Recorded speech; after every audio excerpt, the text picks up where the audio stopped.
Hello and welcome to Pinwheels and Ivy. A little bit earlier than usual. Joining me is Aldo and Fids. We got some Cub stuff to talk about, and of course, some big news in White Sox land as well. So let's get right into it. As always, this episode is sponsored by Homage. You can go get your Homage. Homage, is that how we're pronouncing it? Homage. It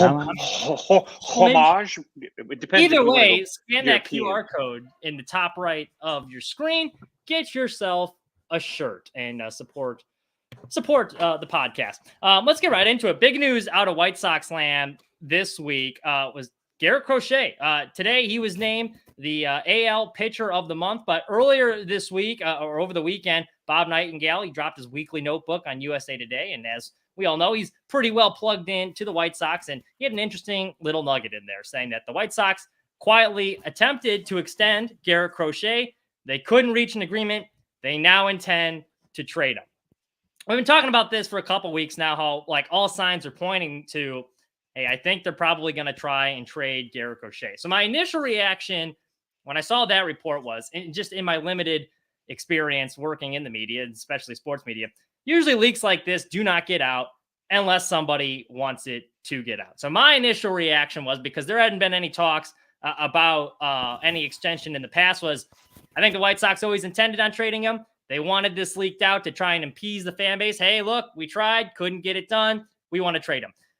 Upon further thinking about it, I do actually think from the White Sox perspective that maybe they did try and extend him, but I could see where it would be hard to try and get an extension done because there is a lot of risk with Garrett Crochet. It is a relatively small sample size. He probably wants a lot of money that White Sox are not known for paying people to begin with. So I can see where that would be tough. So I'm like, all right, you know what? Maybe we'll give Chris Getz the benefit of the doubt.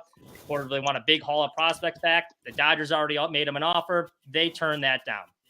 Now I think it'd be very dumb to trade Garrett Crochet. And here is why that I think that they should try and extend him.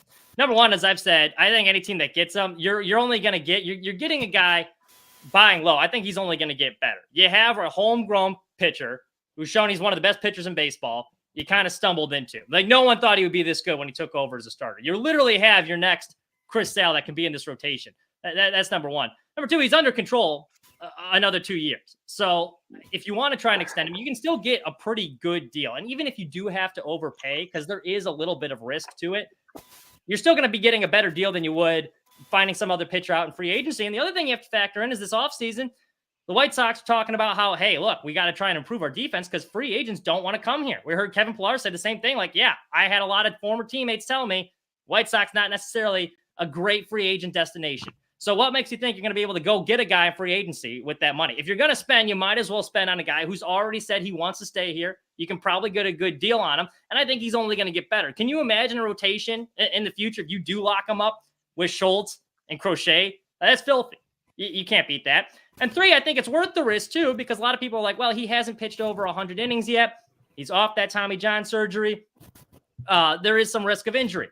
But I would argue if you kind of watch him, even with over the 100 innings, he's really efficient. And the White Sox have been limiting his pitches. It's not so much the innings, it's the amount of pitches you're throwing a season that's really going to give you the wear and tear. And I look back at that game Sunday watching him throw.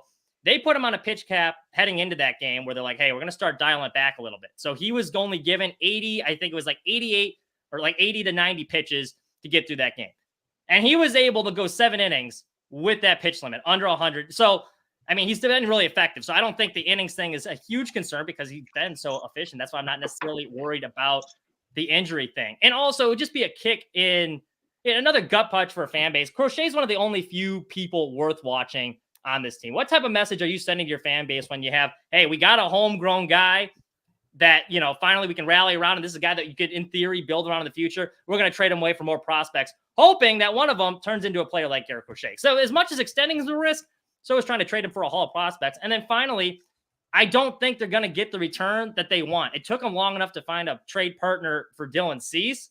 Dylan Cease had more of a track record. As bad as he's been this year, he's had more of a track record. He had a year in 2021, top 10 in strikeouts, 3.91 ERA. Then he was a runner-up in the Cy Young the next year. Third year, yeah, he struggled a little bit, but the strikeout numbers are still high. There was more of a proven track record with him, and it took him long enough to get that deal. What makes you think a team is going to be rolling the dice to give up that same amount of prospects? So I think it would be very dumb to trade him. I would be very upset if they do trade him.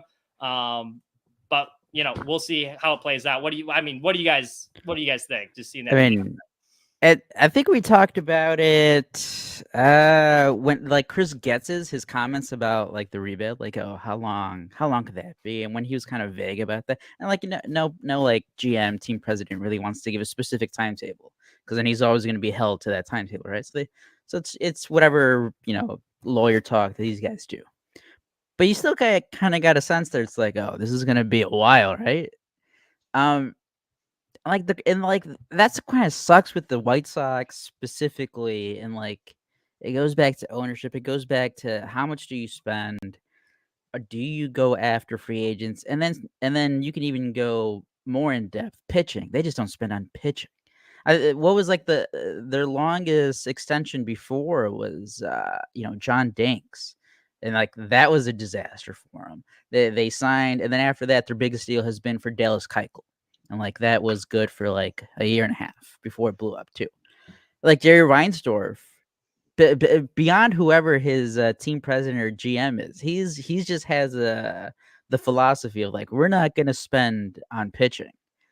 And then so when you trickle it down to Garrett Crochet, who is still going to be under like team control, cheap arbitration salary for the next couple of years, and they're already thinking about training him now. It's like, yeah, as a Sox fan, you're like, oh, I thought this was going to be a quick turnaround. You fired Chris Getz because supposedly he was the guy who knew the system. Like you weren't going to waste a year getting to know the system because he already knows the system. He built the system. It's his system. But now it's like, okay, what happened to that path of this is gonna be a quicker turnaround than a normal rebuild, retool, whatever terminology teams want to use, and it just sucks. It just goes back to like team. So like the White Sox, White Sox fans right now, as we're standing here live, July 3rd, 2024, you cannot expect to have a competitive team until 2027.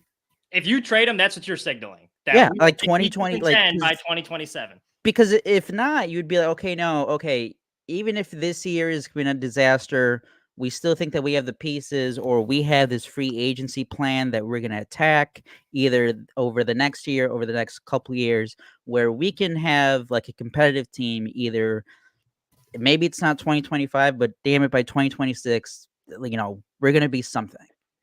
Because like you said, you're going to have Crochet, who I know, like, it's been limited innings. It's his first time.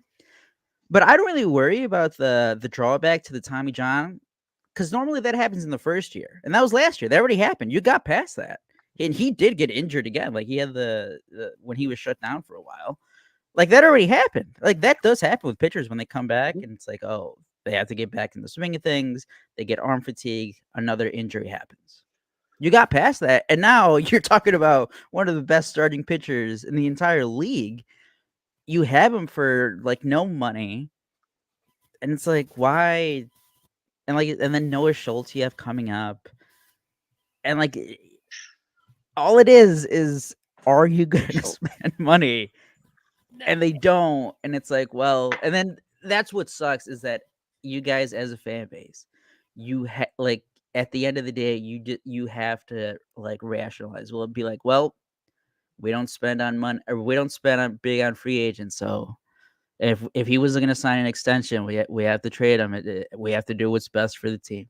If you're not going to spend money on him, then who are you going to spend on? And I'd also point out that the numbers that he's putting up are with that pitch limit and also a terrible defense behind him. Like, and he's still, I think I saw he was he's like incredible. The AL. He is. Doesn't walk guys, high strikeout rate, like the efficiency. I was that game Sunday. I was like talking to my buddy, and like you'd look up, and there would already be like 2 outs. It'd be like 7 pitches. He's he just pounds the strike zone. And look, they do have a lot of work to get back to contention. So I get that argument where like, hey, it is going to be tough to get back into contention while he's still under control. But that's why I think you make the argument that an extension would be the smart move here, especially now because you have that small sample set. You're probably going to have to pay a little bit more than you want, but it's a better deal than what you'd be paying if he hit free agency. Like you made a great point, Mitch. You made a great point with point number 3, where you talked about how, he's come back from this injury. When you think about this, it's not just you can look at it two ways, really. The Sox have invested a lot more in Garrett Crochet than what you're seeing on just the salary chart. They've invested time, development, their resources for getting healthy again, to provide him with the means to come back from his injury and to get healthy. And so there's a weird investment there. You can look at it two ways. Why would we not continue with this investment that we put time and effort into and money into? You can also look at it as, did we just fix up this beat up, sports car and turn it into a freaking Ferrari?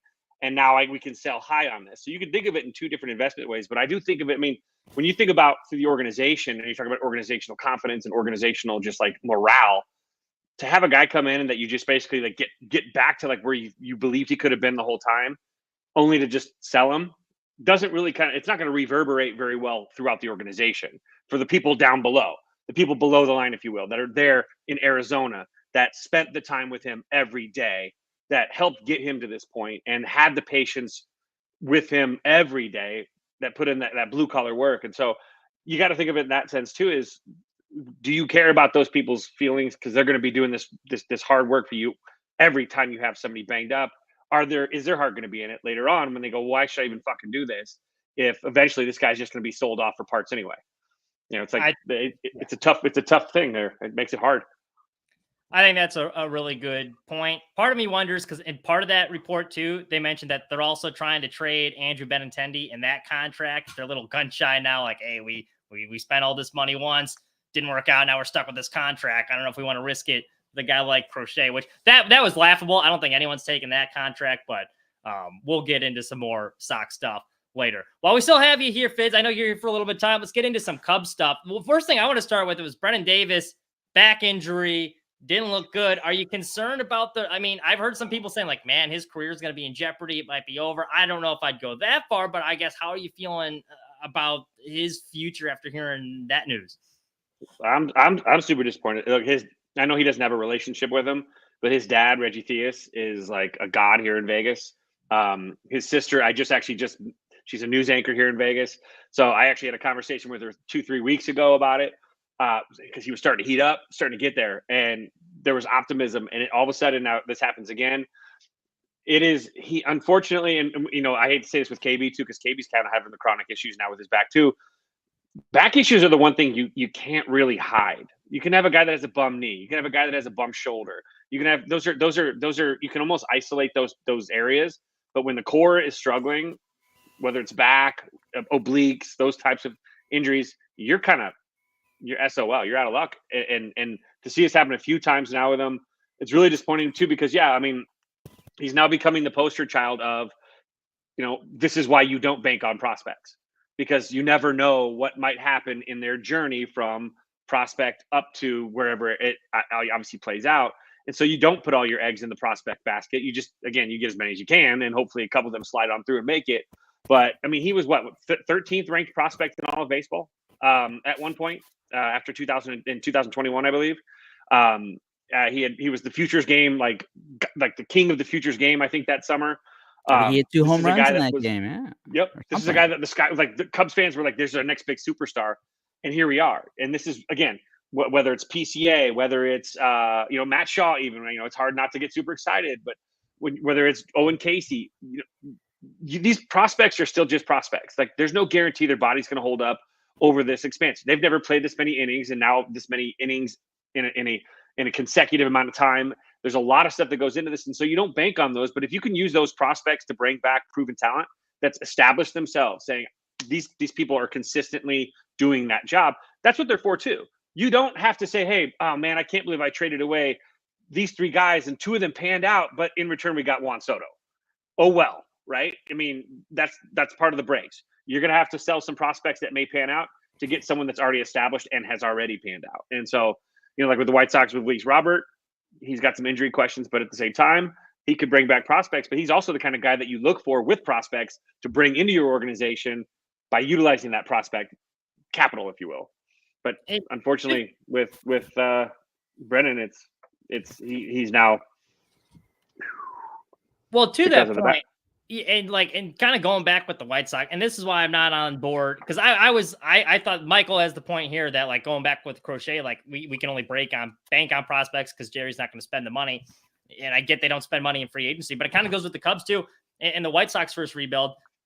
This is why I'm kind of done prospect humping, because like there's no guarantee these guys are going to pan out. Just because they're a top 100 guy or looks really good or having a top 5 farm system, it doesn't mean anything. If you have an established guy, then like, or you have a chance to go out and get a free agent. And the Cubs, like when they thought they were going to be contending this year, you have a chance to go out and get an established free agent. You do it. Don't be Theo Epstein, or be Theo Epstein. Don't get too attached to your prospects. Like, this is the hard part about the prospect perving, is that these people that they dig in. It's exciting. It gives them hope. But they dig in and they get to know these players. Like, oh, what a great story that Owen Casey has. What a great story that, and you get all these stories, and all of a sudden you create this like rose-colored glasses illogical bond with these prospects, when in the end they're monopoly money for these organizations. And as a result, when you get too attached to them, I mean, God, you have someone that's like, we'll offer you, Vlad Guerrero for Owen Casey. No, you can't have that. That's not fair. You can't have Casey. He's too good. That's not fair. You have to toss in Bo Bichette for my Owen Casey, because they're just so attached to them. So they're not thinking logically. And so that's the one hard part about prospect perving or humping or whatever you want to call it, is that you. That's a new one. Mitch humping over there. I like that. I mean, dry humping sometimes, perhaps, but heavy petting, maybe if you're Mormon, it's soaking, but whatever it is, prospect soaking. Let's call it that now. I'm going to call it prospect soaking. Gonna need We're a bet. coin a new term, which, by the way, look that up. Anyway, but that's what it is. I mean, it sucks, but that's what they're there for. And when you get too attached to them, you lose. It's like being attached to I have a lucky dollar bill in my wallet, so now you're not going to spend that dollar. It's just a dollar, man. It's not going anywhere. That Brennan Davis news was just so sad. I mean, I think his last game was June 11th, and like the first couple of days, like maybe it's just like a minor thing, and it's the minor leagues. So, like you never get an update until like a month later, all the time. And then like this, like it came out of nowhere, because it was like kind of like weeks passed, and you're like, oh, Brennan Davis, what? Fractured back, fuck. Like, this dude was drafted out of high school, 2nd-round pick.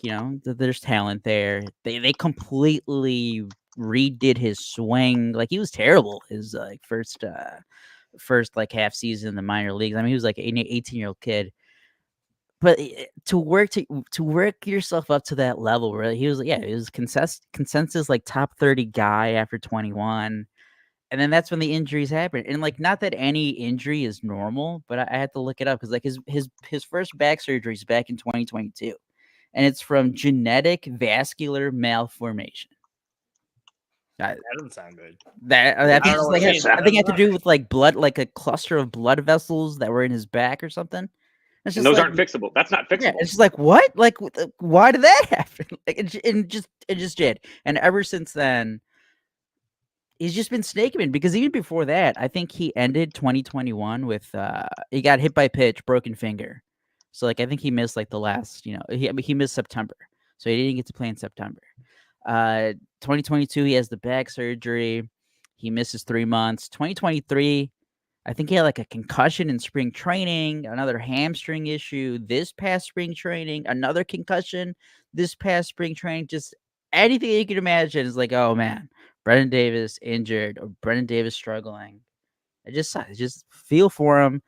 And in terms of Mitch, you brought up both I think fans are going a little overboard, like, oh, career ender. But with the Cubs, this could be like this offseason, he could be out of here. He's on the 40 man. The Cubs have to make moves to add other young prospects to the 40 man. And like, what's the argument keeping a 24, 25-year-old guy who's been at AAA for 3 years, who's been injured for the past 3 years?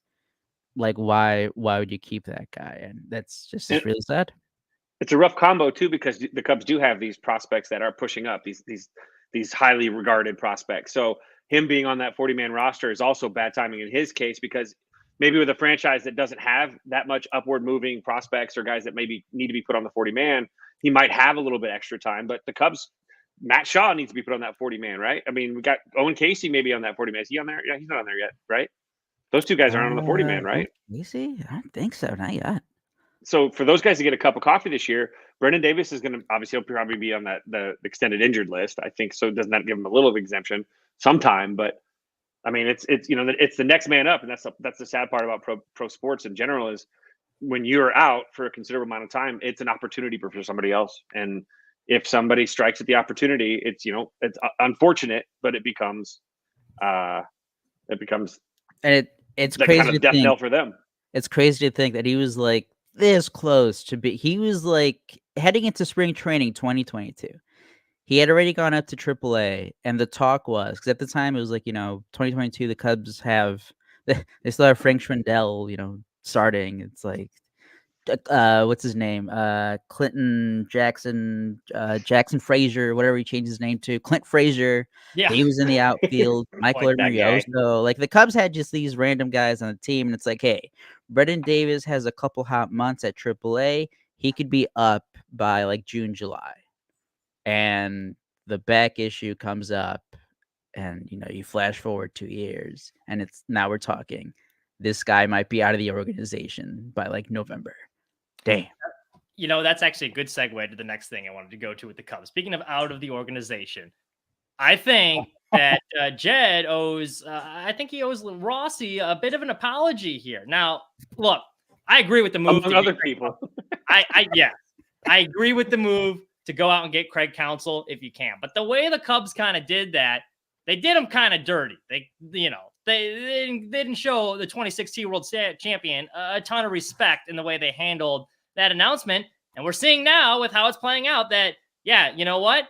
It wasn't David Ross's fault last year. This roster is not capable of contending for a division. We were all duped. I fell for it too. I thought they were. But watching the team, it's like, you know what? David Ross is doing the best he could with this team. The fact it is insane. Selling last year is a miracle. It is insane how and Mitch brought it up.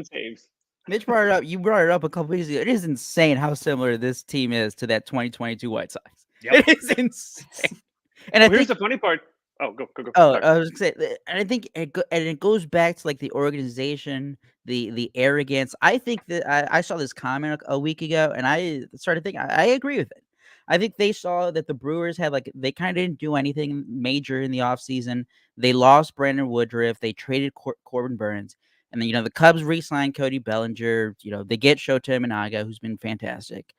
They do the Michael Busch trade. And I think they thought, like, fuck it. We're back. We're just going to roll into the season.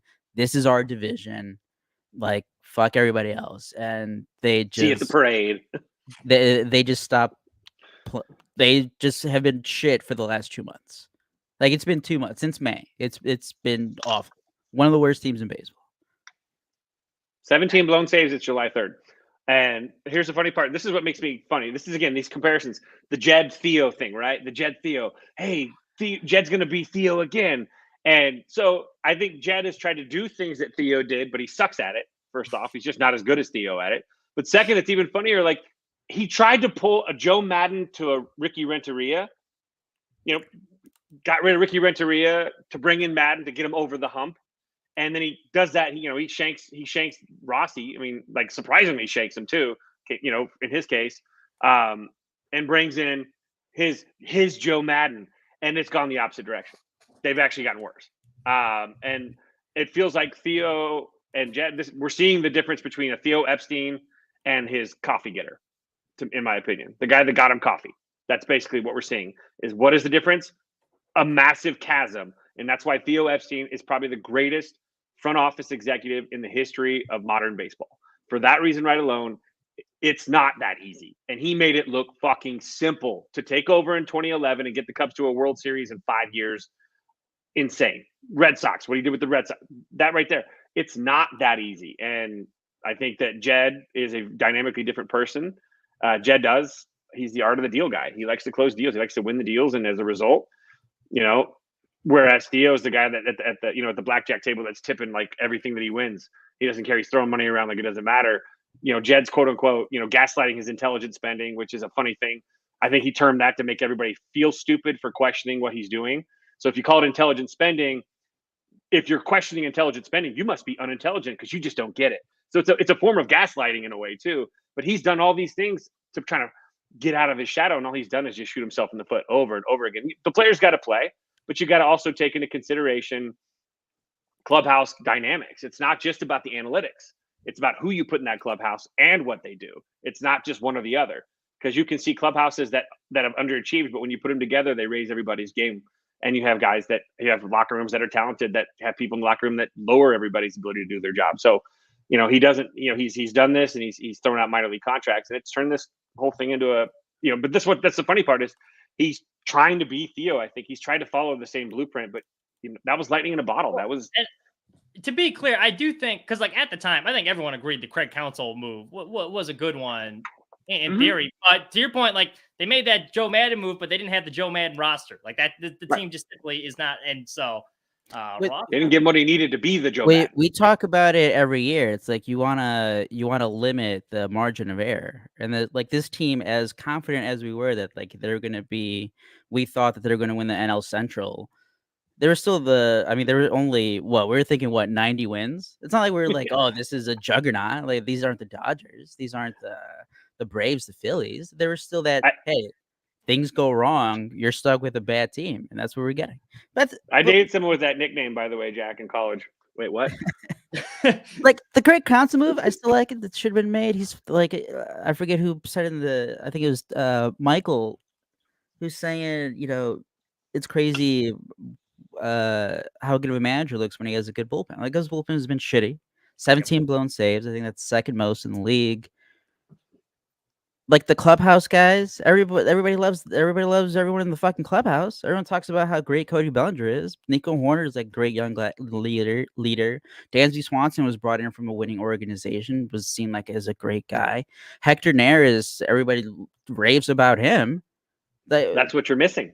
That's what you're missing, though. You actually said all these great guys, all these you need someone in that clubhouse that's going to throw someone up against the wall once in a while.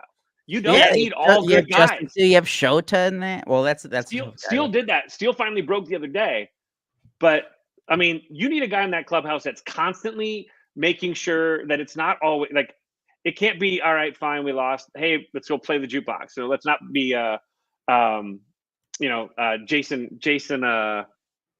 Giambi in Moneyball, right? We want you want someone that's gonna fucking knock over a fucking pop machine and lose their shit a little bit, because it can get too comfortable.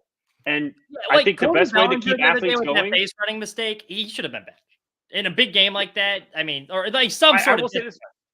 I'll say this about the Belly thing though. He was moving with the pitch. It wasn't a hit and run, so he's not peaking. So it is up to him to pick up his third base coach. It's up to his third base coach job to throw his hands up at the same time. But when you're breaking on that pitch, if it's a hit and run, that's his fault. I would bench him. It's a straight steal, which it was. He's not. You can't peak. You're not peaking on a straight steal. So it's either do you hear the ball or not. If you can't hear the ball, what are you gonna do? And at that point, he's got a full head of steam. So if that ball does land in the gap, he's gonna score. Blah blah blah. So that was a tough one. I think he got a little. It's kind of like yelling at Luis Robert yesterday for not coming out of his shoes and throwing the ball as hard as he can to the plate. Yeah. It's not that. You know what? I'm glad you brought that up really quick. That was so surprising because over the weekend against the Rockies, there's an extra inning play where literally almost the same play. He fired that thing home, nearly got the guy out. I don't know why he didn't even make the attempt. He had so much time he had a lot of time to set up and make the throw. It wasn't like one of those where like there was no play. Like we could see that he has the arm to make that throw, and the fact that he even make an effort. And I see all these people. Well, he was responsible for all the RBIs. I don't give a shit. If you're trying to build but he also knew who was on third. He's got to lead by example. He also knew who was on third, though. That's the thing. You got to know who's on base too, and that guy's fast. At least make the throw with the game on the line. I do think people are that's funny. Guys love that too. Players, that's like their favorite thing is you get an opportunity to fucking just come out of your shoes a little bit. That's a blast. But maybe I don't know. Maybe his arm's a little sore and he didn't want to. I don't think it's the arm. Like I said, he threw a rope on Sunday, and he nearly got. That's why he couldn't do it yesterday. Maybe that's a cost. Yeah. But like you said, I think people are criticizing the wrong part. They're like, "Oh, why didn't he throw?" He didn't throw it because he did a shitty job getting behind the ball. Yep. He had plenty of time to like get behind it, set up, jump through, attempt to throw, but he caught it flat-footed. He kind of like had to like flinch a little at the end to catch it.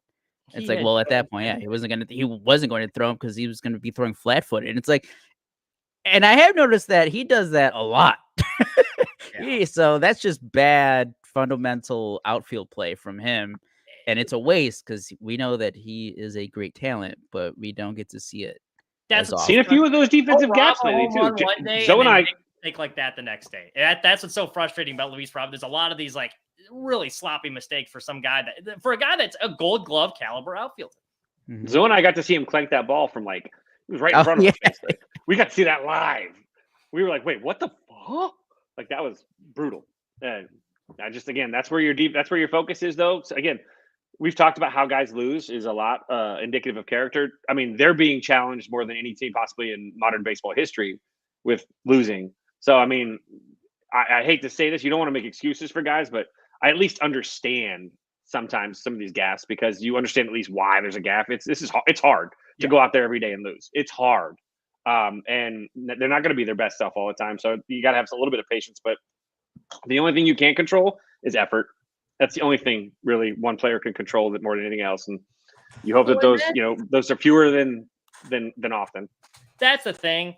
If you have a chance to win a game and you're in a game like that, you would think you would like to see more of an effort. And Pedro, like the whole thing is like, we're trying to build a winning culture, trying to build a culture. Yeah, we're going to lose some games, but we're building a culture. How is that building a culture? Not even making an attempt with the game on the line to have a throw for your superstar that you pay. So that's where it was a little bit frustrating to watch there. I know they probably don't win that game anyway, but it was a little upsetting. Going back to the Cubs really quick, both of you, what would you like to see them do the rest of the way? Do they sell at the deadline? Do you make a run at that wild card spot? I think it's probably too far out of the division, but there's still a lot of season left. I don't know. What do you see the Cubs doing the rest of the way? Go ahead, Kevin. Well, I mean, you got limited options. I mean, it's not just about trading players. It's about who can you trade. You've got guys that have no trade clauses. I'm gonna pull it up. I think there's only 4 players of note, unless you include Patrick Wisdom in there, but you really don't want to do that ever. Not at this point. But there are 4 players that are actually like tradable without like no trade clauses of some kind. I think it's Bellinger, Nico, Christopher Morel, and Justin Steele are the only 4 Cubs players that actually don't have no trade clauses. Jamison Taillon has a 10-team rotating no trade clause. Happ has a no trade clause. Swanson has a no trade clause. Seiya Suzuki has a no trade clause. I don't know who else I'm leaving out here. That might have. I mean, Shota. No, I mean, you're not trading Shota, but you have very limited movement. So I mean, it sucks to say this, and thank God for Matt Shaw because I'd be crying my eyes out. I mean, you may have to deal a Nico Horner. You may have to deal a Cody Bellinger, like my 2 favorite guys in the Cubs, for fuck's sake. But I do understand it. But it's a byproduct of failure from the front office to put together a proper team. Cody Bellinger is not your MVP. He has to be paired with another superstar. There are no superstars outside, and Cody's as close to borderline superstar as you're going to get. They need a superstar. You pair those guys together, and Cody Bellinger thrives. He has no protection. Seiya's spotty at best, but Michael Busch has perfect protection. Good for Michael Busch, by the way, because he's protected by Cody Bellinger in that lineup hitting 2. I love it. And those 2 guys back to back is great. And we'll start hopefully seeing Cody hit the ball, in the air further now. And that will obviously up his trade value too. But I mean, you really only have 4 guys that you can trade unless the other guys approve it.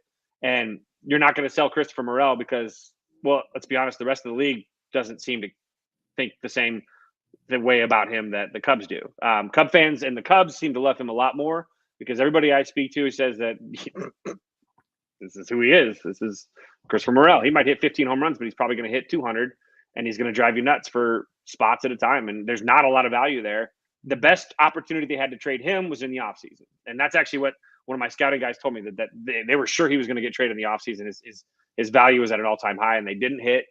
And now he's dropped. It's kind of like you had Bitcoin at its peak, but they forgot to hit on Bitcoin, and now Bitcoin is slowly kind of drifting down into Shiba Inu. But I think you do got to make some moves. I think you're not going to get a haul, so I don't want to ever hear anybody say the word haul. So you're really looking for organizational depth. So you got to ask yourself, is it worth it to trade Nico Horner for some prospects that you're not going to get? You're not going to get top 100 for Nico. So is it worth it to just kind of hang back and allow stuff to play out unless someone beats you up with a great offer? I think your only bet would be Steele or Bellinger, and I don't know if it's worth it. I mean, it's worth it for Belly because he's going to opt out and get paid more anyway. But and be in a race. Not if he keeps saying that way. Well, that's what I'm saying. He gets into a race, he's still got a second half of the season to work on. You know what I mean? He gets into a place where he's got protection in a winning environment, and he does what Cody does. I think that he's going to be able to opt out. But right now, I would never opt out of this season the way he's played so far. No. But I'm saying you put him in a race on a team that's not dead up to the neck, and it's different. Players play differently in that hunt, and he has always proven to be a guy in those moments with the Dodgers. You put him in something that matters, the meaningful baseball. I think you're going to see this, especially with protection in the lineup. But he's the only one that really has decent value. But again, you're still not going to probably get a top 100 for him. No, you're not. You're not getting much from Cody Bellinger because he has the opt out. And like you said, if he does get hot, he's going to opt out. So why would a team trade you anything for 2 months of Cody Bellinger, who's so it's really a non-sale?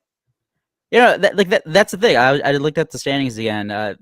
They have the third worst record in the NL, but they're only 5 games back of the last wild card. This was a team that was designed to compete this year. Mm-hmm. There aren't that many. Like, the big thing for me is like, okay, let's say they make a trade or two. You have most of your starting lineup are players who you want starting. Mm-hmm. Like, you want Cody Bellinger to start. You want Seiya Suzuki to start. You want Ian Happ to start. I guess the main guys like Christopher Morel. No trade clause too. But his trade value's down. Why would you sell low? You know, the one area they can target is like, all right, maybe you use your prospects to trade for a catcher. Oh, that's the one spot, or a DH, like, you know, Vlad. I was going to say this is that moment where you target franchises that are going to sell with guys with team control. So you're maybe not making a trade to like bolster up for so much as a run this year, but you see an opportunity to grab a proven player that does have team control and snag him now. While doing an Eric Fetty. Kind of, not even it's not a lack of value. It's just like say a team that's out of it is selling, and it's between maybe some of these bigger name teams that are in a race to get him, or maybe like a divisional rival to get it. Cubs can use some of their prospects and snag a guy that might be around for three more years after this year, 2 more years after this, that could benefit you more than just now. And that's where you can use your prospects, I think, a little bit too, besides just for a catcher, is maybe, you know, this is what I joked about Luis Robert, but a guy like Luis Roberts on a dead team that you could go and possibly get him too, and then you have him for a couple years, and you had a guy that could potentially be a superstar, like a bopper. But it has to be a good deal there too. You're probably going to have to overpay just because, to all those points, there's not a whole lot of teams that are selling, because there's only I think I was talking about this last. I think it was only like 5 teams total that were out of like 5 games or more out of in the MLB out of a wild card. Yeah, no, it's so literally all those teams are going to be buying. But I'm sure if there's a team that's like, hey, you know what, we're kind of let's just stay the course. Like we're kind of. I'm looking right now. The Cubs are 5.5 out. The Nationals are 5, and then, you know, Reds 4, Pirates 3.5, 3, 2.5, 1. So it's only the Marlins and the Rockies who are 14 and 15 games out, and in the American League, you know, you have the Red Sox half game out. Astros are now 3 games out. The Rays are 3 games out. And then after that, the AL is a lot more top heavy. So, you know, the Blue Jays are 7 back. The Rangers are 7 back. The Tigers 8. And then you get 9.5. And then you have the A's and White Sox are the teams at double digits games back. So you can argue that, yeah, it's only 4 teams who are 10 games or more out of a wild card spot. And we talked about this when it was expanded. And like when the playoffs were expanded, when was that? 2021 or after COVID? During COVID? Mm-hmm. Well, I think it was 2020 because they had the extra wild card round. Yeah, cool. We get more baseball. It's kind of more exciting. Fine, but it was going to create just a lot more averageness, a lot of mediocrity around the league. Of like, hey, let's just get to like 82, 83 wins, and we're going to be in the playoffs. And that's what we're seeing year after year, and that's crappy. That's not good. That's not a good product. There's a lot of bad around the league. Like, how bad do you have to be though in this current format to actually be a seller? Like, even at the deadline, how bad you must have failed with your roster building if you're selling in an environment where half the teams in Major League Baseball make the postseason, which means pretty much, like you said, like there's gonna be like 4 teams that are like basement dwellers that are like way beyond like in it, but basically all but 4 teams are literally in it, and you're a seller. You're one of the sellers. Like, so you're in the bottom third minimum of the league, and that's what would, you know, White Sox. We knew that was kind of coming with the Cubs. We didn't, and so at least, you know, White Sox fans could hang their hat on the fact that their GM was trying to kind of trying to tear down to build up. The Cubs were supposed to be the skyscraper was supposed to be half done at this point, and instead it's tumbled down to the ground. Like it's tumbled, and if they sell, it becomes an absolute, and then again, the Cubs aren't that far off, but my God, I think if they do sell, I think it signals one very big thing, and it's like, oh, Jed Hoyer's safe. Like Tom Ricketts is fine. If he doesn't, it's like, oh, I have to win this year, or get back in the fucking race. Try to buy something if he can, because otherwise, do you worry that he's gonna like make a knee jerk, save my ass, kind of make trades, cost some prospects for some that's the thing I don't get from desperate Cubs fans. moves? That's what I get from some Cubs fans. It's like they for the past 2 months are like, do something, Jed. But then if he does something, it's gonna be like, why'd you do that? Why'd you give up a prospect for like? He's again. He's created this mess himself. So whatever he does, like that's just on him. Gotta let him do the job. You gotta let him do the job. You gotta let him see his plan through until the end of the season. When the season's over, then you can judge. But last year, I know Jamie Candelario sucked after the trade, but he was the hot bat. The Cubs needed someone to play third base or first base. They traded DJ Hertz, he's averaging like 13 strikeouts per 9 innings, but he has like a near 5 ERA. Cubs fans are already like doing 20/20 vision on that. But like, why did you trade DJ Hertz? Like, you wanted him to do something.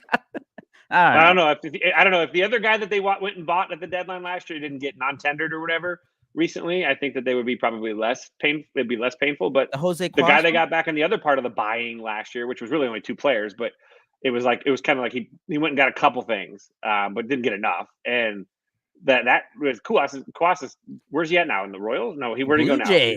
Blue Jays, right? He's speaking Canadian now. Get ready to learn Canadian.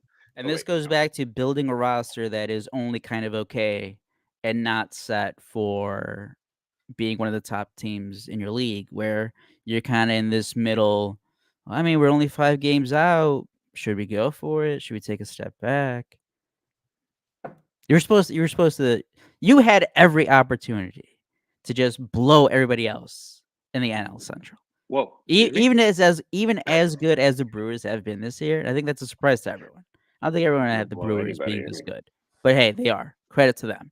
You still had the chance to go out there and make huge additions. And how much of that do you think is on Ricketts? Like, how much? I mean, this is a genuine question because I'm so used to Reinsdorf. Like, how much does Ricketts really want to win? Is he giving him a lot of money to spend? Because let's be honest, the Cubs, whether they're winning or losing, they're selling out that ballpark. Here's your kicker.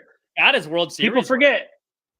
People forget Jed Hoyer's first major league contract came on New Year's Eve. And what did he had 3 or 2 actual major league contracts this offseason. Everything else was a minor league deal for every single player besides those 2. If you're throwing out lawn darts instead of signing concrete players that are there specifically, I know one of them was Hector Neris, so like that was a whoopsie. And then, Bellinger's wasn't, I guess technically I would consider to be like it is a major league contract, but it's kind of like an extending somebody, bringing someone back. It really was the catcher. It was what's his name?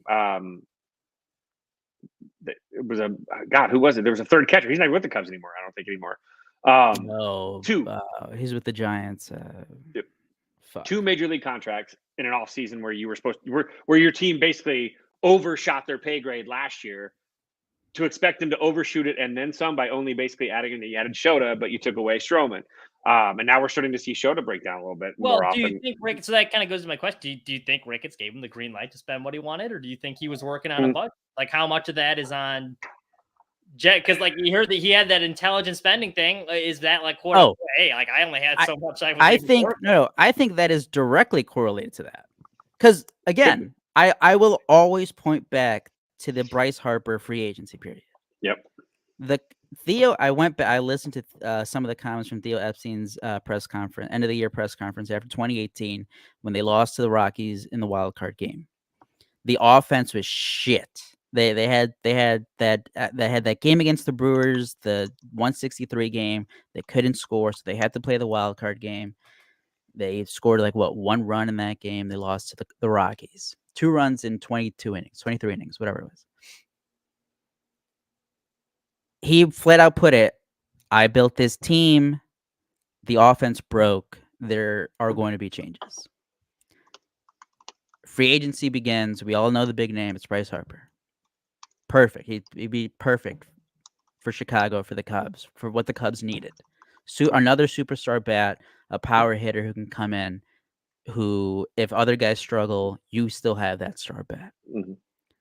Never was never in the conversation. Never. Was never in the conversation. Never Not even tried. close. Why?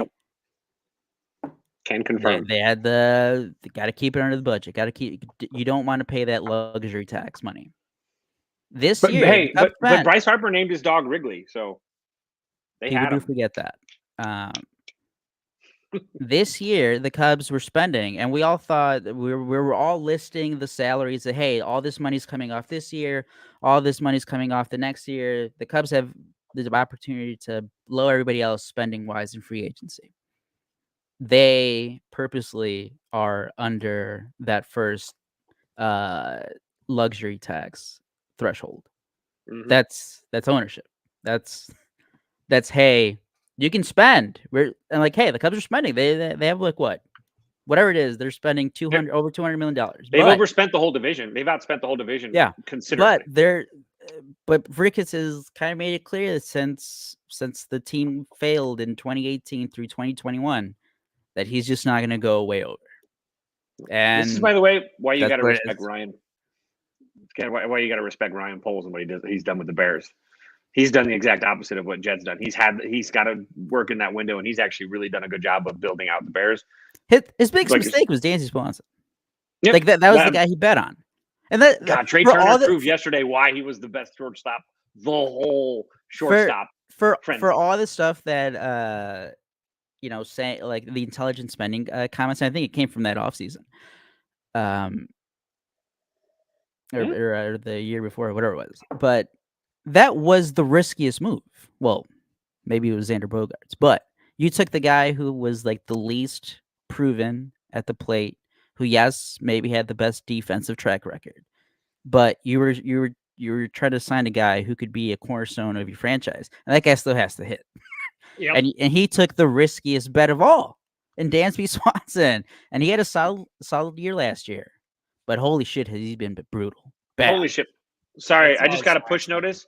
This is what the Mariners fans are proposing for Cody Bellinger.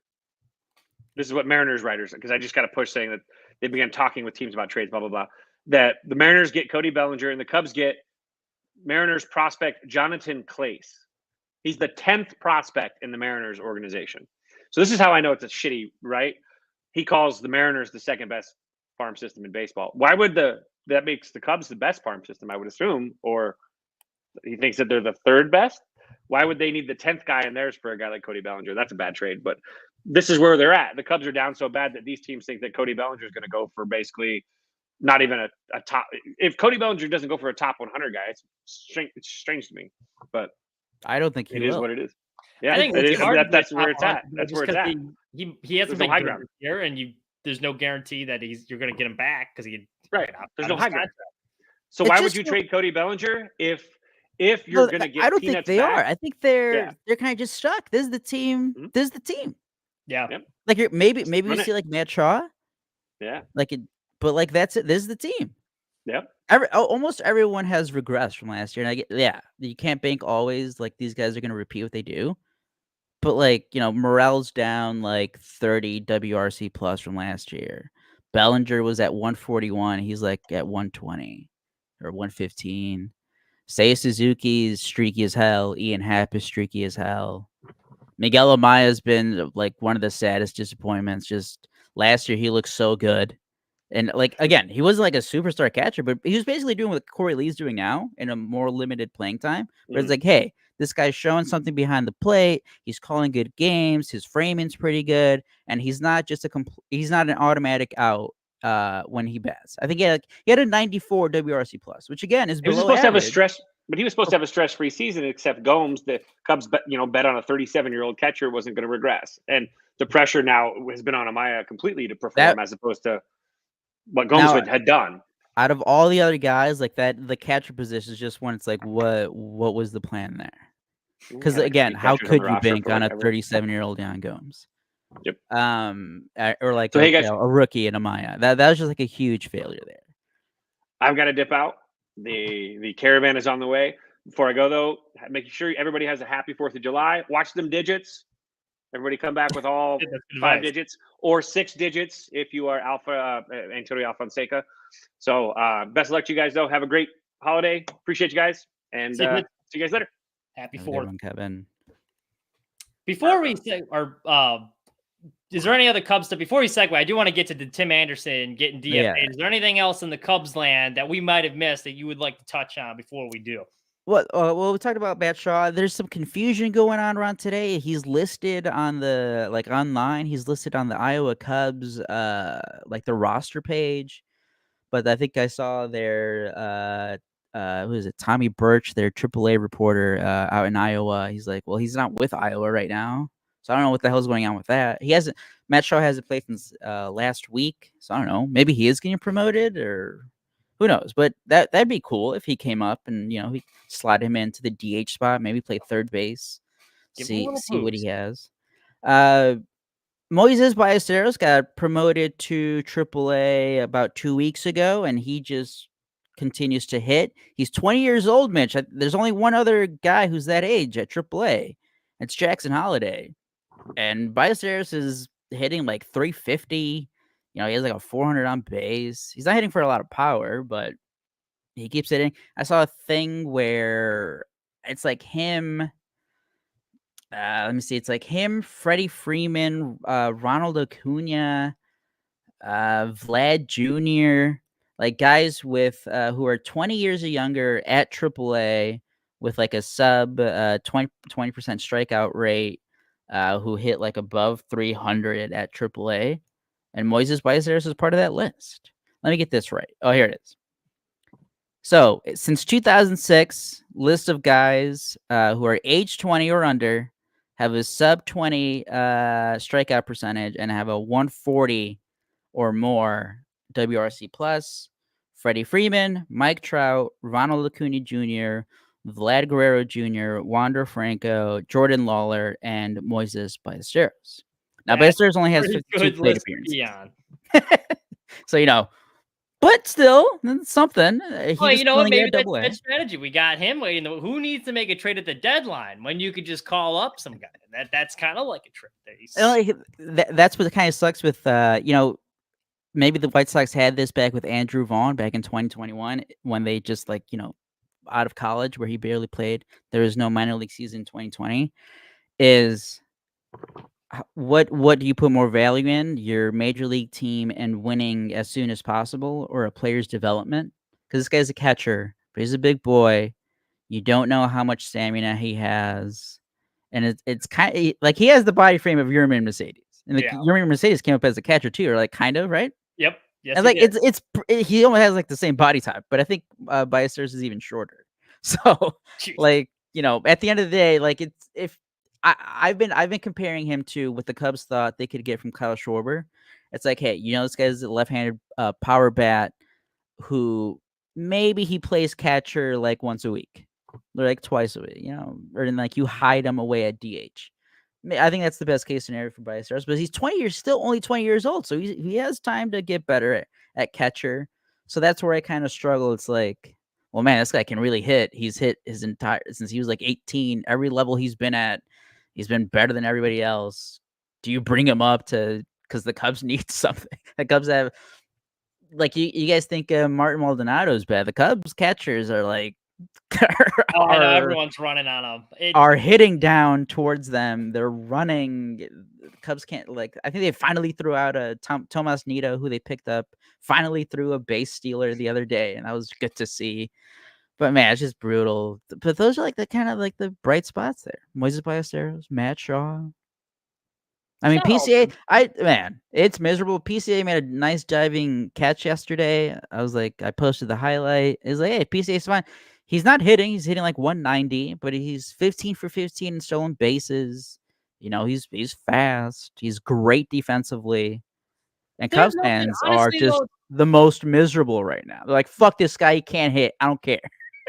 There is, and I get where it's disappointing for a guy that was as highly touted as PCA. And look, he's still young. There's still, he's 22. Yeah, this is his first season playing. Everyone was ripping Andrew Vaughn early this year, and now look at him. He's starting to tear the cover off the ball. But going back to PCA, I mean, there's nothing wrong with having a guy that's a threat on the base pass and plays excellent defense. I actually think he's really fun to watch, minus the lack of hitting. He is fun to watch because you know something's always going to happen. If there's a ball hit in his general direction, it's a good chance he's tracking it down. If he gets on base, there's a chance he's stretching that single or walk into a double because he can steal. So, obviously he's been a little bit disappointing, but I do enjoy from the little I have seen of him. I think he's fun to watch. Oh yeah, he's definitely fun. Like that again. That's with him not hitting yet. Yep, and he's still fun. I mean, people forget it's hard hitting at the major league level. They expect all these guys to come up and hit 300. Hey, it's not the easiest situation getting on a big market team like Chicago, especially the Cubs. Where you have that big Wrigley. Let's face it is a bigger stage than a lot of other ballparks. And you're on a team that was expected to contend when you joined. So that is a lot of pressure for a guy that's kind of getting his footing in the major leagues. And just to finish off with that PCA talk, I mean, I know he's a couple years younger, but like Jackson Holliday, who was like undisputed number one prospect in baseball. This guy's going to be a generational hitter. He comes up and he was awful. Like he was awful. It's hard, guy. Like the first, like just because, like a certain, what do we get? Are young guys who like come up and are immediately good, like less than 10% of prospects. Yeah. Who like just immediately like, first week, first month, they're off and running. They never stopped. Like that just doesn't happen. And to expect that from a guy, 22. And a guy who, again, every time he was written up about, every time he was hyped up, it was like, he's going to be great because he's a great defensive center fielder. He can steal bases. The bat is going to be slow to develop. Like we knew he wasn't going to be a 300 hitter, like right off the bat. I don't know. But again, but you're right. The frustration, I get it because he's part of a bad team, a team that's just woefully underperforming all expectations. So, hey, you got to take it out on everybody, I guess. Well, speaking of guys that no longer hit 300, Tim Anderson has been DFA'd, the former batting. And so that makes two former White Sox. And it is very sad to see is these are two of my favorite players, especially Jose Abreu, which I didn't talk about last week, which I kind of wish I did. Jose Abreu, he gets DFA'd from the Astros, which they ate a lot of money in that contract, which White Sox take notes to Andrew Benintendi. And then now Tim Anderson, after struggling with the Marlins, he has been DFA'd. Well, I'll point out where I was wrong. I thought the White Sox should have brought him back. I was wrong on both of those guys. But Tim Anderson, the decline there is people forget that he was on the trajectory to be the face of baseball. Like in 2021, he had been on the cover of Sports Illustrated, been on the cover of RBI Baseball, which I get it's not the show, but you work your way up. Joe, the Field of Dreams game, which was the most watched regular season game of that year. He hits the walk-off home run. Just an electric player in the postseason, his first postseason, 2020. He broke a record for most hits and first postseason appearance. The guy was literally, he was a star. He was trending to be the face of baseball. And it's just baffling between the injuries and the off-field drama that he's just kind of lost it. And that's the story with a lot of these Sox guys. But I think we can dispel the notion that all these players get better once they leave the White Sox. Yeah, no, they don't. Take a look at TA. Jake Berger, even, he's still struggling. And Abreu. The whole thing is sad. I do feel bad for Tim. I think the only thing I can think of is like when you watch him when he was good, it's when he was playing with confidence.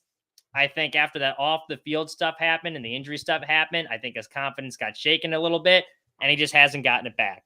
Because there's really no good explanation for how he could fall off that much. I think it was, I know, there's the off field talk, but I think it's those injuries, man. I still remember that reading that Beef Loaf blog from maybe 2022 or early 2023, when he compared, oh man, who did he compare him to? Was it, maybe it was Bo Jackson. It's like when guys start to lose, when guys' main skill set is like their athleticism. Yep. And once they start losing that, you are going to see a sharp decline because that's what they would go back to. It's like, well, I'm just faster. I can be stronger. But once you get those injuries, and like they were the leg injuries, like it was groin. Yep. I think for TA, I think he had like a knee thing Groin, too. and then the wrist was the other. Wrist. And then the thumb too, I think he had. Yeah, and like once those things go, like start to get at you, the athleticism goes down. You can't do the things anymore. And like we saw, he used to be. It's not like he was like a 30 home run hitter, but he hit for power. He was still a guy who was slugging More like power than north we of thought, yep. 450, and then just disappeared. Well, the other thing too is going to that point with the athleticism. He always hit for a lot of average. He hit for good average. He was a very good reactionary hitter. We've seen now though, because he never had a high walk rate, but he didn't strike out much when he was hitting for average. When those struggles started to happen, the average tanked and the strikeout numbers way up. And I think some of that, just to your point, maybe has to do with the athleticism declining. His reaction time just not quite there. That man, talk about cursed Sports Illustrated covers, because the both of Tim Anderson and Javier Baez ever since Yeah. But that's what sucks about like TA's case. Javier Baez still got paid out. Like he still had that 1 year after he was traded in 2021 where he finished off strong with the Mets, and so then he hit free agency at the right time, right when all the shortstops were getting their money. TA just with his early contract with the extension with the White Sox, he got kind of screwed at the end. Because imagine a great if he point. A lot of agency. people overlook. He never got paid, and that was the thing he was saying. I just want to get paid like these top shortstops. Imagine if he's a free agent after 2021.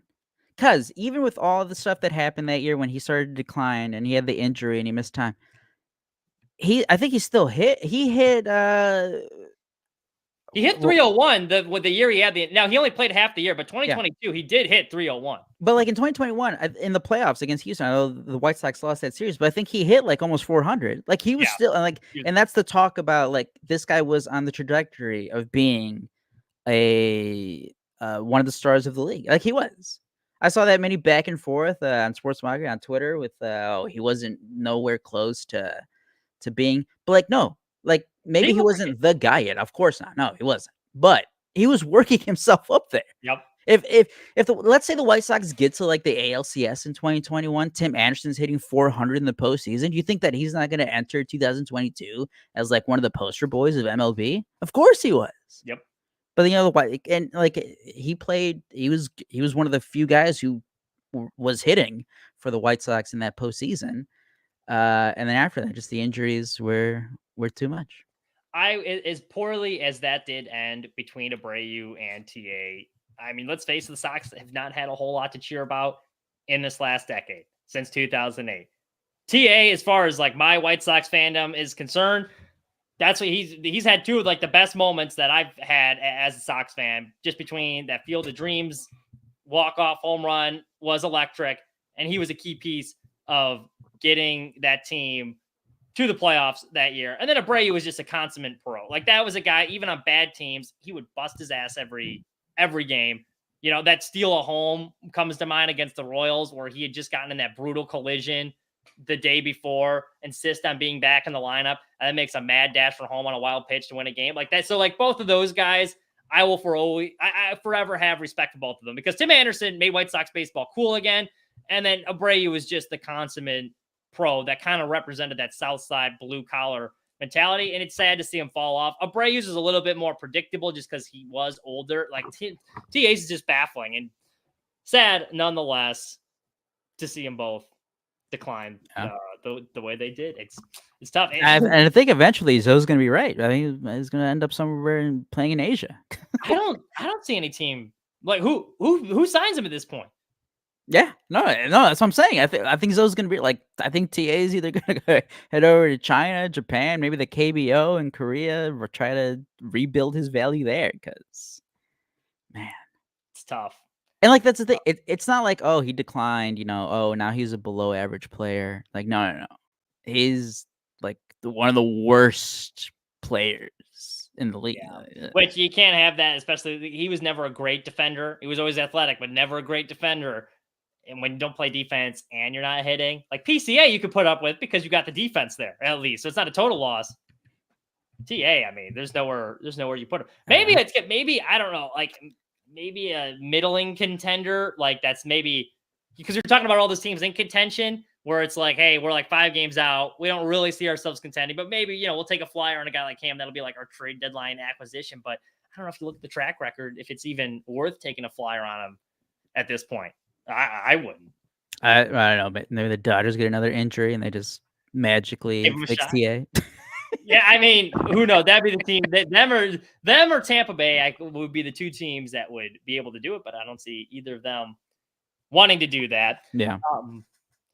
So moving on real quick, these are the last 2 things as far as the Sox that I wanted to touch on. They're one of the guys, the key acquisitions this offseason was Dominic Fletcher, who they made that trade for. They traded the top 10 pitching prospect in the organization to go get him. Josh Barfield, the assistant GM for the White Sox, he was very familiar with Fletcher and his time with Arizona. So they're like, okay, like this could be a good pickup. Obviously, they see something they like here. He's just starting a rehab assignment with the he's in the Arizona Complex League. That's where he went down last week. So he should be up hopefully later in July. I think these next few months really crucial for Dominic Fletcher's future with the White Sox. Because I think when they acquired him, the thought was, hey, this could be a guy that we could see as being the future in right field. And he had a really good rookie season in his first 100 games. He's batting over 100. Looked really good. I think I'm going to pull up the slash line that he had. 301 batting average, 14 RBIs, 115 OPS in his first 102 at bats. So it's like, okay, we got some potential here. White Sox, it just hasn't been there. The defense hasn't been great. He was asked to play center field after Luis Robert got hurt. Just wasn't as good of a center fielder as he was as a right fielder. And he struggled early in the season. He was slashing 203, 277, 271. The worst part was the 20 strikeouts, his first 59 at bats. So the White Sox sent him down to AAA, which I didn't care for the move at the time because it's like, hey, still early in the season. And he was only 59 at bats in. You might as well let him finish out like, we're not playing for anything. See what you got. Give him a full season to evaluate him. They don't. They send him to AAA. Well, he doesn't hit all that good in AAA either. He was only hitting like 230 something down there when they decided to call him back up. So it's like, all right, well, at least they called him back up. We'll see what they can do. And then they don't play him when he gets called up. And Pedro Grifol's like, he has to earn his time, which is like, that's kind of weird. Well, we have this constant pillar in our lineup, and Andrew Benintendi, he's going to have to earn his time. So that pissed me off too. It's like, at least in AAA, he was getting consistent at bats to help develop. I suspect once Tommy Pham is traded, which he will be traded, Dom will start to get more playing time. Right now, it's just a log jam, not a whole lot of room. But it's going to be very crucial for him once he does get back from rehab and does get that playing time to make the most of it. Because I think it's kind of a make or break couple months for him. Because it doesn't seem like the team is all that high on him in the moment. So Dom Fletcher, I hope it works out for him. But like, this is a crucial couple months once he does get return from that rehab injury. And then, like, as an older prospect, well, not prospect anymore, but like as an older player in his first year, it was like 20, he's 25, 26? 26, yeah. I'm saying older, like 26, like wish to be. But 26. It is like, yeah, I mean, but yeah, like you said, like he's not getting the same benefit of the doubt as a 21, 22-year-old player. Like if he goes out these next 2 months and he's still bad, but if he's 21, they'll be like, it's fine. He has more years to develop. We'll give him more time. But now it's kind of like you said, it's kind of make or break time for him. But like at the same time, is there anyone behind him in the minor leagues like pushing for that playing time? Not a ton. So maybe really Oscar Colas, maybe, but they've shown they're not very. They hate him as much, or probably even more. Yeah. Maybe it's a Pedro thing. Does he just not like the young guy? Well, and you know what? That's so sad. It might be a Pedro thing. You know, it's so sad about how he got injured too, because Pedro's like, he's going to have to make the most of his opportunities when he gets them. He got hurt trying to rob. He robbed a home run in Milwaukee where he had no regard for his body, just went sprinting to the wall to make this catch. And that's what put him on the IL, because he was trying to make the most of his opportunity. And then he ended up getting hurt because of it. So that's kind of the ironic thing. And also the unfortunate part of baseball, I guess. But yeah, it's just how it goes. Final thing I had on the White Sox, and this isn't anything too crazy, but White Sox, obviously, another one of their additions they added was Michael Soroka. His run, a lot of people thought, hey, this is a guy that could be an all-star for him. You know, he had some injury issues, but 2019, he was a legitimate Cy Young caliber pitcher. I think he was an all-star with the Braves then. he didn't work out as a starter. Sox moved him to the bullpen. He's actually been really good in the bullpen. I think he's starting to find his footing. Even this weekend, they brought him in to do a high wire act and extras, got the runner starting on second base. He went 4 innings, and he only gave up a run in 2 of them. And I think as a reliever, when you're put in that extra inning situation, that's all you're asked to is just limit him to 1 run. Realistic, when you're starting the guy on second, nobody out. I think he's throwing harder. He looks a lot more confident in his stuff. So I think the Sox might have something there. Hopefully he can pitch good enough to where he can find another deal once he does hit free agency, because there's a time where it's like, hey, after this year, he might be out of baseball. But glad to see him starting to find some sort of success. There's not a whole lot to watch on this White Sox team, so we're trying to find positives anywhere we can. And on that note, after all the negative Cubs talk, I do two quick bullpen stuff for the Cubs, which again, the bullpen has been a complete shit show the whole year. Yep. Porter Hodge came up in June. He's been fantastic out of the bullpen. He has like 15 strikeouts in 10 innings. He picked up his first save recently against the Giants. So that's been a good sign to see. And then Ethan Roberts, he had Tommy John surgery back in 2022. Missed the rest of that season, missed all of 2023, didn't pitch at all either. Finally returned to the mound this spring training. He went through his rehab, was dominating the minor leagues. He didn't give up an earned run in like 15 innings, and he was called up on this past Friday. He's had 2 scoreless appearances, so I'm happy for him. That was one of the dudes who first got his chance back in 2022. He made his first opening day roster. And, I think it was a 4th round pick out of Tennessee Tech. Shout out to the OVC, Ohio Valley Conference. But happy for Ethan Roberts coming back from Tommy John and getting back to the major leagues. Nasty slider. So this what sucks, Mitch. I've been wavering back and forth. I was literally thinking about it right before I logged on, or right before we started to record, and I was thinking back to how I kept. I told you, I was like, oh yeah, I still kind of think the Cubs are gonna get back in this. And then before I got on, I was like, nah, man. I'm over the Cubs. Like I've accepted that it's just not their year. They're done. I'm trying to just enjoy the good things. But then yesterday I read, it's like, hey, Julian Merriweather, he's on his way back. Ben Brown, he's on his way back. Mark Leiter Jr., he had the forearm strain, but it's going to be a minimum stay on the injury list. He's on his way back. Jordan Wicks, he's on his way back. And then all of a sudden, I'm thinking, like the bullpen, is the bullpen just all of a sudden going to get fixed now? But then last night happens. I think it was, so they lost to the Phillies 6-4. Seiya Suzuki hit a 3-run homer in the 9th inning. The Cubs had 2 hits in the first 8 innings. They got sent down in order, like 6 out of 8 times. 1, 2, 3. The offense is just I don't get it. I just don't, and I know it's like, oh, maybe it's the environment. Like it's because they've been losing. I know that's what Kevin brought up. There's not protection with these guys. But man, to fall off this, like almost every guy to fall off this bad, like what? Come on, winning's and I guess so is losing, unfortunately. Yeah, and I guess that's the thing. We've seen it with other teams. Like it does happen. Like as you just entire lineups can just go in the tank, and that's you know what though. I could see they get these guys back, and it's kind of like last year where they go on that hot stretch right before the trade deadline and like confuse things even more, muck up things even more. That's what I keep battling in my mind, because that stretch, everyone thinks about July, but they started playing. It was June 10th when they hit their like low point. It was like they got 10 games below 500, but from like they finished June like strong. It's like we're already in July. It's not happening. Yeah, they've won like 2 series in the past. It's got a big enough sample size to be like, yeah, and like that's what sucks. Because again, you think like, well, why would I think it happened? Well, I mean, it happened last year. Like you have basically the same group of guys. You have a better first baseman in Michael Busch this year, but like I don't know, man.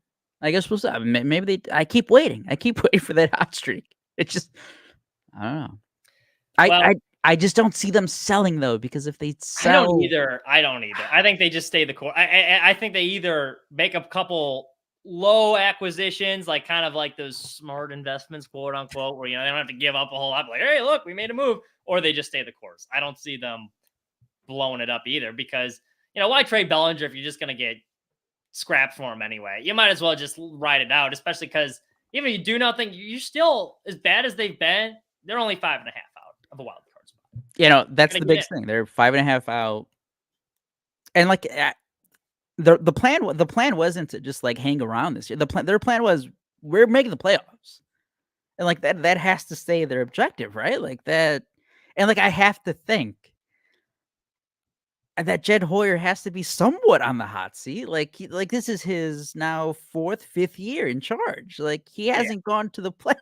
Like he has to be feeling it from maybe if it's like I don't know, but again, maybe Ricketts is fine with it. He's like, oh, I mean, you didn't really spend a lot the last few years. We're still selling out most under nights, budget, and we're getting sellouts. right? It's like, hey, you're holding out the carrot in front. So maybe he's out of the Reinsdorf playbook. Yeah, taking one out of the Reinsdorf playbook. Well, while the baseball might not be good, there is going to be a big event in Chicago this weekend, and there's going to be White Sox representation. Chicago Street Race, NASCAR, coming to downtown Chicago. Look, most of you I know probably aren't NASCAR fans listening to this, but the last week's race in Nashville had a lot of storylines leading into this one. There's a lot of drivers who are pissed off at each other. The White Sox, unlike last year, they sponsored a car with a driver who is very good on these road and street courses. So you might actually see it on television this year. It's a very sharp-looking car. So hopefully you can see that up front. If you haven't watched the race before, I recommend checking it out. It'll be cool. There's going to be a lot of action. What's the name, Mitch? What's the name? Michael McDowell is the driver for the White Sox car this year. He's actually leaving the team that he's on, Front Row Motorsports, at the end of this year. So he's trying to end. He's trying to end on a high note. He's been on the pole a couple times. He needs a win to get in the playoffs. So we'll see. It should be good. Last year they had kind of the torrential downpour of rain, so it canceled a lot of the concerts and stuff. But I actually think the rain kind of helped the racing. So it'll be interesting to see. It's almost like the first time again, because it's going to be the first time they're going to have all these events all in once. And anytime you get to see two of my favorite things, NASCAR and the White Sox combined, I mean, you can't beat that. So rooting for Michael McDowell this weekend. Put that 34 car up front, hopefully. So that's all we have for you. Thank you so much for listening. Pinwheels pregame show will be back next week at noon. Pinwheels and Ivy, the main show, will be back 8 o'clock Central Time. So make sure you're tuning into both of those. Also, scan that QR code. Get yourself a shirt this week. Why don't you know what? They got some NASCAR shirts on there too. So if you're not a NASCAR fan, you want to watch the race, you're interested, get yourself a shirt right there. Or if you just want to support the Sox or Cubs or the podcast, scan that QR code. Thank you so much for listening. Have a wonderful rest of your week.